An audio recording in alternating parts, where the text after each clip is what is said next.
Mike Sheridan here. Today I'm going to be discussing a simple concept that unfortunately the majority of people still don't understand. And yes, it is the reason you struggle to lose weight or you find yourself in the endless yo-yo diet and exercise cycle of losing weight and gaining it all right back.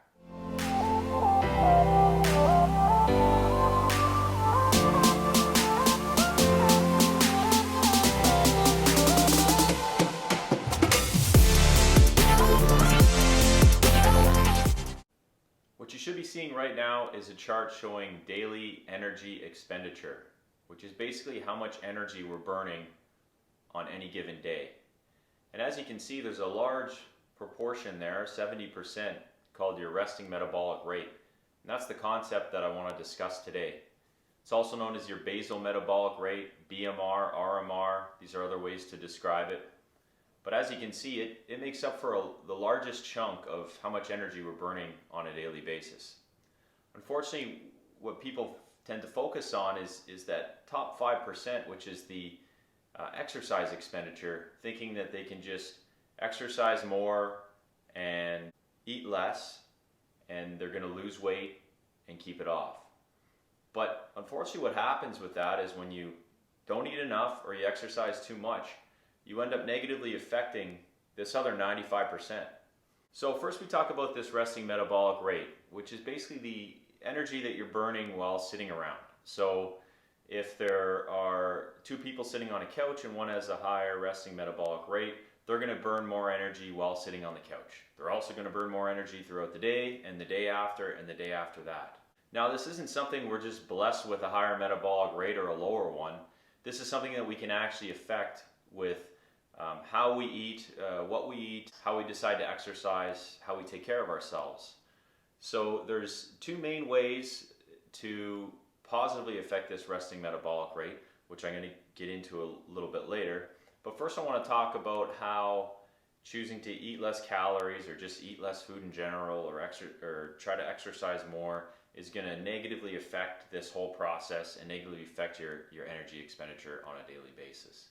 So if we take the typical person that gets into a diet and exercise schedule, they're going to try to eat under 3,000 calories or 2,000 calories or whatever the diet is, and they're going to try to do more cardiovascular activity. So let's say that they decide to jog. So on the first few days, they're going to be expending more energy than usual, addressing this top 5% here on the daily energy expenditure.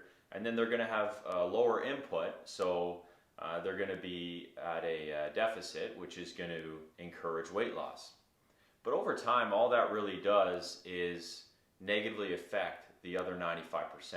Basically what happens is your body learns to conserve energy and burn less energy as a result of this chronic deficit that you're putting it in. So you can try to eat as little as possible and exercise as much as possible, but all you're really going to do to your body, or you're sending a message to your body that basically, okay, I'm not going to get enough calories, so I'm going to find a way to access more calories, or I'm just going to turn down the amount of calories that I burn on a daily basis. So generally what happens here is you see an equal reduction, or 40% muscle, 60% fat from the weight loss, and with that less muscle, you're going to see a reduction in the resting metabolic rate. So while you're on this weight loss of a combination of muscle and fat, you're gonna see some motivating numbers on the scale. Your clothes are gonna be fitting better, and then all of a sudden you're gonna get into this plateau where you're not losing weight anymore. And basically what happens is your body gets into its famine response, which, like I said before, tries to find a way to make up for the deficit. So it's already reducing your resting metabolic rate by sacrificing muscle, which is a energy rich or requires lots of energy for that tissue to thrive. So without that, it starts to shed muscle. Then the other thing it does is it starts to change your hormones to try to get more calories. So usually that's in the way of hunger, but more importantly, it's in the way of fat storage. So you sort of hit this plateau, and then your body starts trying to conserve energy, access more energy via hunger, and starts to regain. So The problem with this is what it starts to regain is predominantly fat. If you continue on this low calorie, over exercise plan, you're not going to all of a sudden start putting on muscle like you lost muscle. You're going to start putting on fat.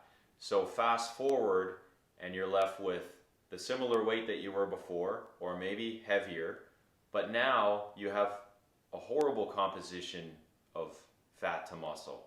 So now when you're sitting with jacked up John on the couch, who's full of muscle and very low body fat, you're burning way less energy than him, and you're probably getting into a situation where you're going to put on more weight than before.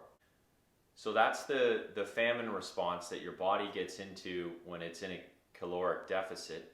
And like I said, the problem with that is the reduction in muscle. So I don't want to get too much into the health consequences of shedding muscle for the sake of weight loss, but you can imagine the impact from it when you're thinking about osteoporosis, sarcopenia as you age, where you lose muscle anyways. And I'm just going to throw up a quick chart here.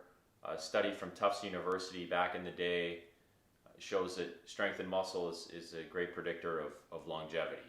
The other health consequences you're going to see are as a result of not consuming enough calories, because generally what happens with individuals on a caloric restricted diet is they're restricting the foods high in calories in order to consume enough throughout the day and not be hungry. So what they end up doing is setting aside the nutrient-rich foods, because they're also the calorie-rich foods, and then their body gets into nutrient deficiencies, and essentially what their body starts to do is get in this starvation mode where it'll shut down non-essential areas. So typically we see a hormonal flip with women, for instance. They lose their menstrual cycle. Men are experiencing low testosterone levels, start having other hormonal issues. They're dead tired, they're hungry all the time, and these are not good things. So the moral of the story here is, don't think that you can just eat less and exercise more, even though this is the standard of advice for weight loss. There's far more to it than that. There's far greater consequences for that weight loss, which, as I just explained, you end up gaining right back anyways. And then there's the long-term health consequences as well as the long-term weight consequences. So like I said, you get into that famine response, you end up putting on all the weight you lost, but now it's body fat. So now you're operating with a heavily fat frame that's under-muscled, and you're making weight loss more difficult for yourself in the future than it was the first time around. So that's why people reach this weight loss plateau where they can't lose anything, and predominantly it's because they're not burning anything. They're too focused on the top 5% here, and they're too focused on eating less food, which is just making this 95% not operate to maximum efficiency.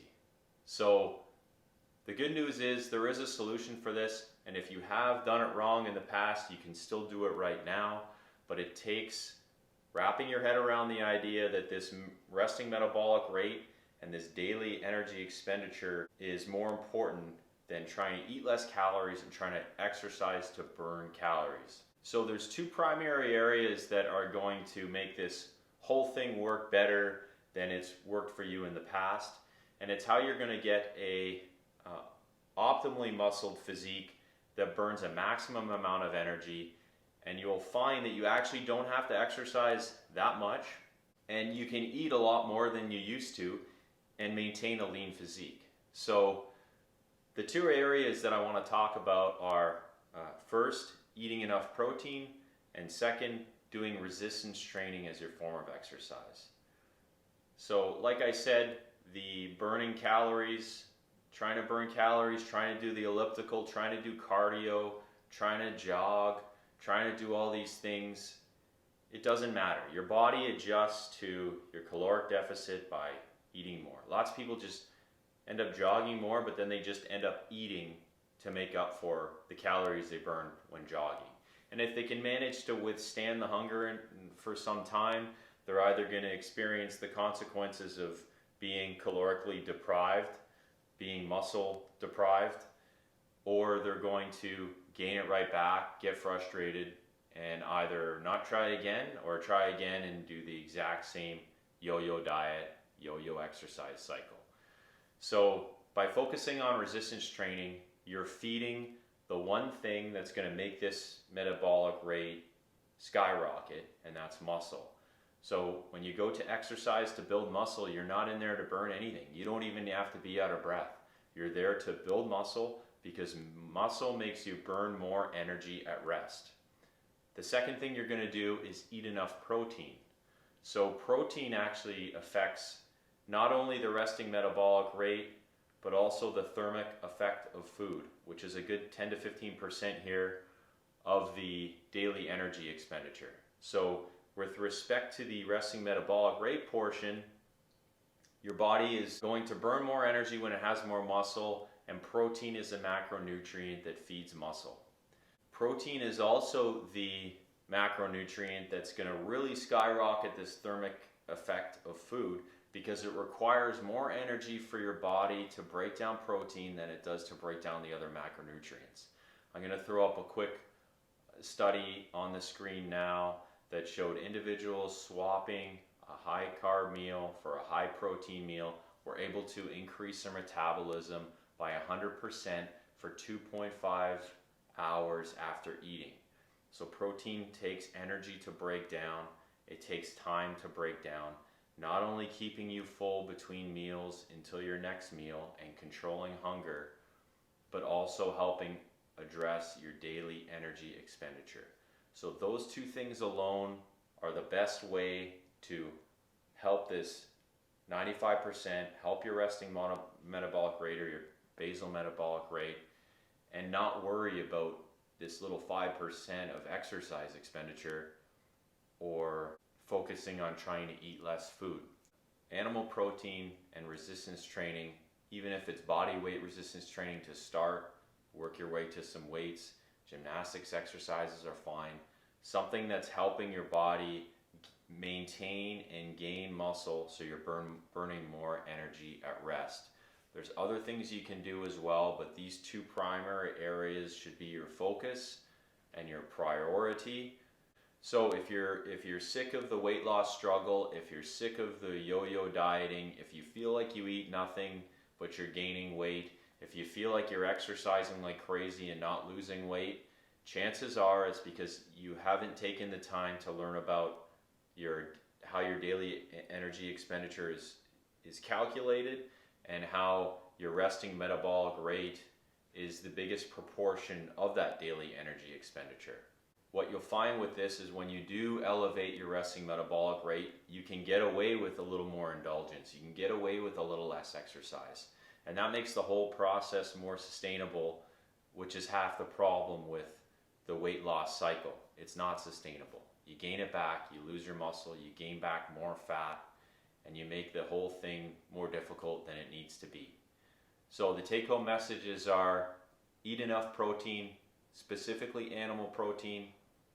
I will link some articles below on how much protein that should be or what you should aim for based on your current body weight. And then resistance training. I'll link some exercise resources below as well. I have some free body weight exercise routines on YouTube that you can check out.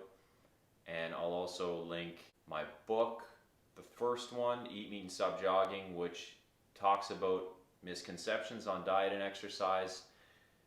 This one's covered in there, as well as some others that if you're just learning about resting metabolic rate and you've been doing the weight loss struggle, this is where you should start. The book's free at coachmikeblogs.com, and I'll link that below as well.